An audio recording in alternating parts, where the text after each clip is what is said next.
হিন্দুদের বিরুদ্ধে লড়াই শুরু হয়ে যাচ্ছে, তোমরা রেডি হও। অনেকে ফেসবুকে স্ট্যাটাস দিচ্ছে, পরামর্শ দিচ্ছে কি কি জিনিসপত্র রেডি রাখবেন। হিন্দুস্তানে বিজয়ী হলে কি হবে, হাদিসে বলা আছে হিন্দুদেরকে বেঁধে আনা হবে, রাজাদেরকে পরাজিত করা হবে, তাদের সম্পত্তি লুট করা হবে। বাস মোসের মধ্যে তাও দিচ্ছেন, মোসে তাও দিচ্ছেন আর দাঁড়িয়ে খুব খেলাল করছেন, খুব আনন্দে হিন্দুস্তানের লড়াই হবে। এই গাজওয়াতুল হিন্দের হাদিসগুলি এনে এনে তারা হিন্দু মুসলমান লড়াইয়ের জন্য উস্কানি দিচ্ছে, হিন্দু মুসলমান লড়াইয়ের উস্কানি দিচ্ছে।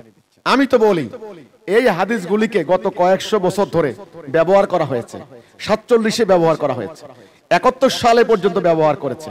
এই পাকিস্তানি আর্মিদেরকে এই হাদিসগুলি শোনানো হয়েছে যে হিন্দুস্তানের লড়াই, রাসূল বলেছেন এই গাজওয়াতুল হিন্দ তোমরা যুদ্ধ করতে যাচ্ছ, বিজয়ী তোমরা হবে, উদ্বুদ্ধ করা হয়েছে। কিন্তু ফলটা কি হয়েছে? 71 সালে 90,000 পাকিস্তানি আর্মি, আমির আব্দুল্লাহ খান নিয়াজি তার নেতৃত্বে আমির পাকিস্তানি আর্মি ওই জেনারেল অরোরার কাছে সারেন্ডার করেছে। কি হলো? পরাজিত হয় নাই, কিন্তু গাজওয়াতুল হিন্দের হাদিস তাদেরকে শোনানো হয়েছে। বিজয় কই তোমাদের? আল্লাহ রাসূল নির্দিষ্ট কোন বর্ণ ধর্মের ধারক বাহকদের বিরুদ্ধে লড়াই করতে কিন্তু তিনি আসেননি। তিনি এসেছেন অন্যায়ের বিরুদ্ধে, শিরিকের বিরুদ্ধে, তাগুদের বিরুদ্ধে, নাকি?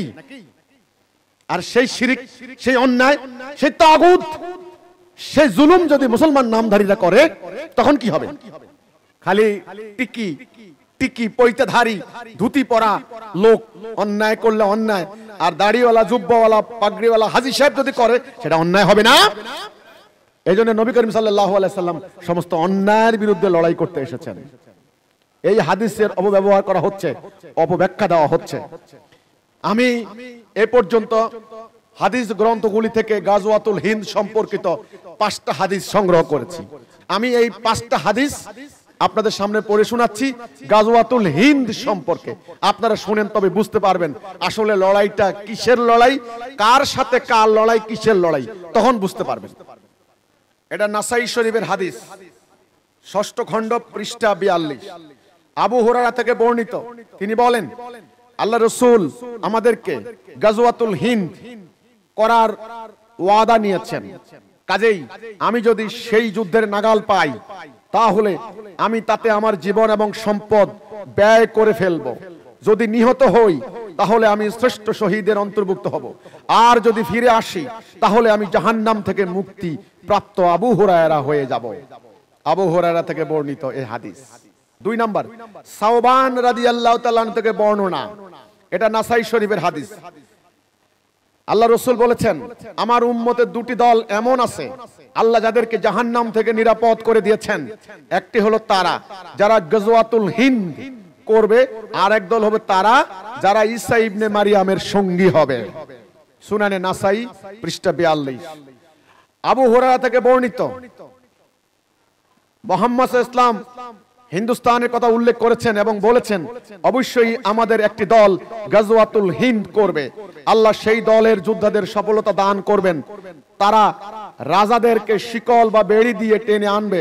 আল্লাহ সেই যোদ্ধাদের গুনাহ ক্ষমা করে দিবেন এবং সে মুসলিমরা ফিরে আসবে। তারা ঈসা ইবনে মারিয়ামকে শাম দেশে পাবে।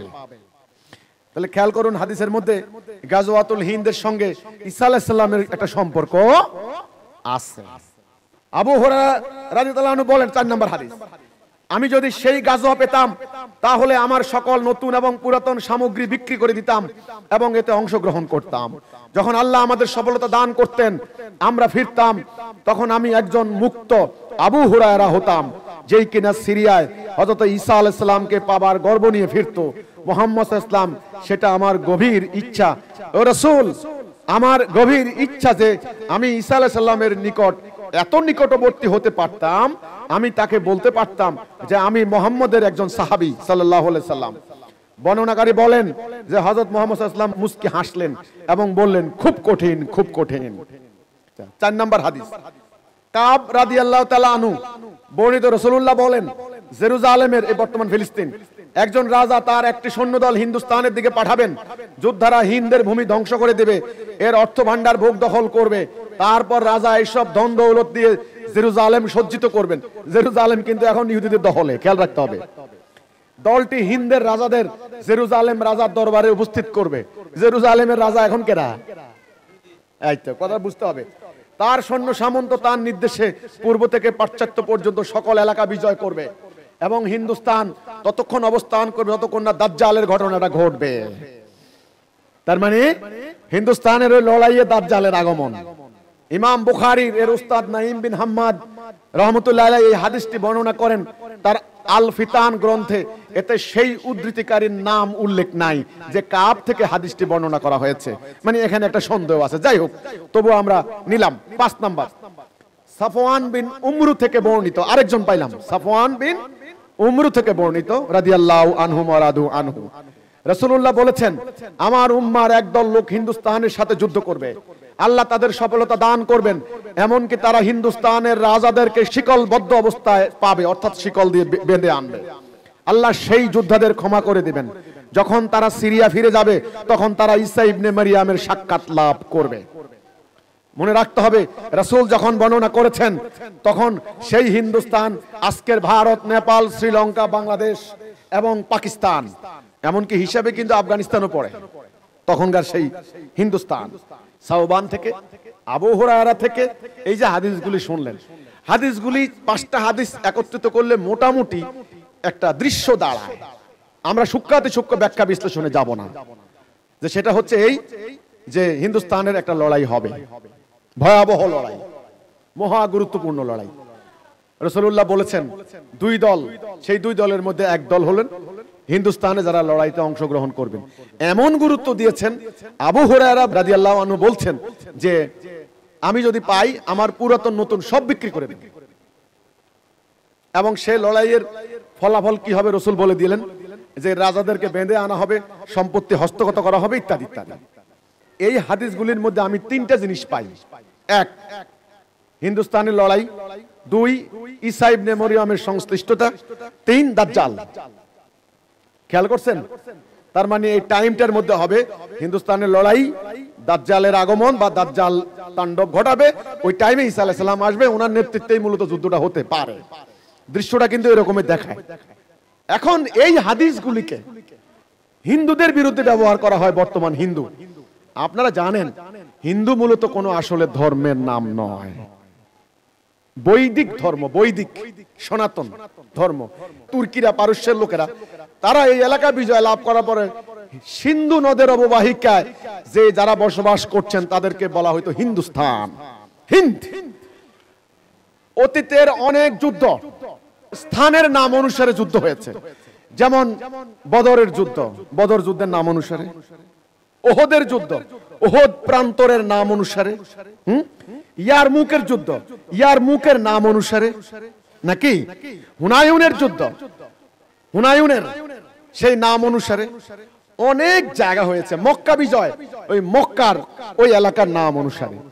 কাজেই যুদ্ধের নাম অনেক সময় হয় কি অনুসারে? জায়গার নাম অনুসারে। কাজেই এই এলাকাটার নাম আজকের পাকিস্তান, শ্রীলঙ্কা, বাংলাদেশ, ভুটান, এই এলাকা সিন্ধু নদের অববাহিকায় একসময় সিন্ধু সভ্যতা গড়ে উঠছিল, আপনারা জানেন। সিন্ধু নদের অববাহিকায় গড়ে ওঠা এই জায়গাটার নাম হিন্দুস্তান।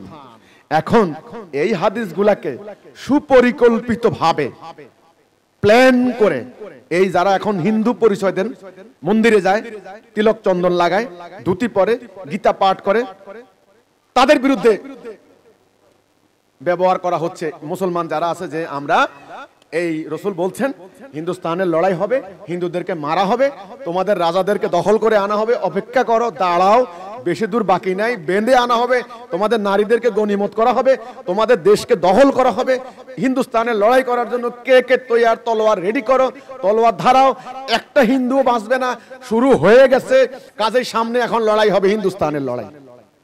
ব্যাস, এই হাদিসগুলোকে ব্যাপক প্রচার করা হচ্ছে। আমরা বলবো এই হাদিসগুলির অপব্যবহার করা হচ্ছে, ভুল ব্যাখ্যা দেওয়া হচ্ছে। হ্যাঁ, রাসূলুল্লাহর হাদিস আমি অস্বীকার করি না, করতে পারি না।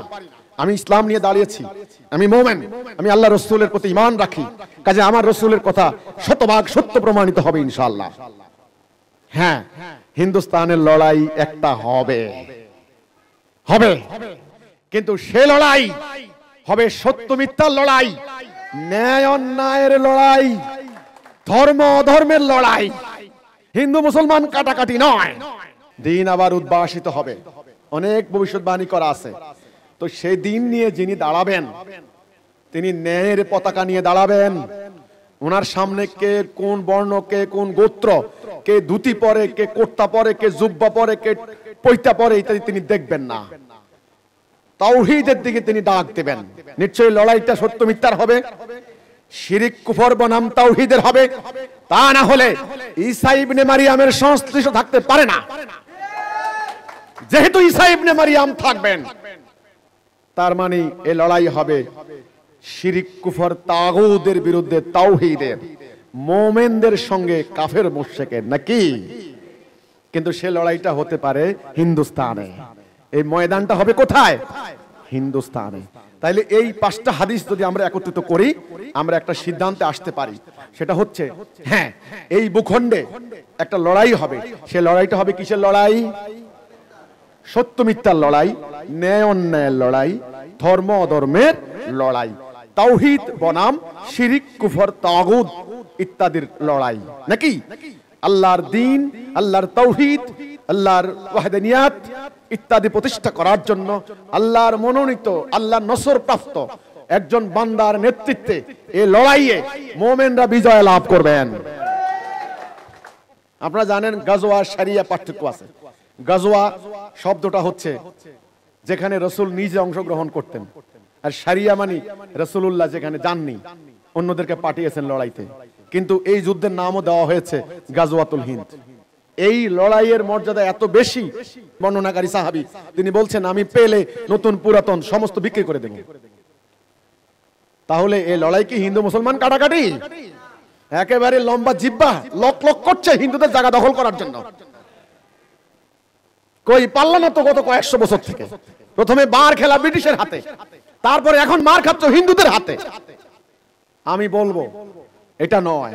আসো, গাজওয়াতুল হিন্দ হবে আসন্ন, পবিত্র লড়াই হবে মুমিনদের সাথে কাফের, মুশরিক, মুনাফিক, মালাউনদের, তাওহীদের বিরুদ্ধে, শিরিক কুফরের, আল্লাহর সত্য দ্বীনের ধারক বাহক মুজাহিদদের সাথে লড়াই হবে কাফের মুশরিকদের। কিন্তু এখন ভুল ব্যাখ্যা দেওয়া হচ্ছে হিন্দু মুসলমান কাটাকাটি। না, ওই মুমিনদের দলে ধুতি পরনেওয়ালা লোকও থাকতে পারে, আবার জুব্বা পরার লোকও থাকতে পারে, গেরুয়া বসন পরার লোকও আসতে পারে। ওই মুমিনদের দলে নারী পুরুষ সবাই থাকতে পারে। লম্বা কুর্তা, খাটো কুর্তা, টাই, প্যান্ট শার্ট পরা, জুব্বাওয়ালা, ধুতিওয়ালা থাকতে পারে। মুমিনদেরকে নিয়ে হবে এক দল। তাদের জীবনের কোনো উদ্দেশ্য থাকবে না, থাকবে শুধু আল্লাহর বিজয়, তাওহীদ প্রতিষ্ঠা, মানবতার বিজয়, মানবতা প্রতিষ্ঠা, সাম্য প্রতিষ্ঠা। তখন আল্লাহ তাদেরকে সাহায্য করবেন।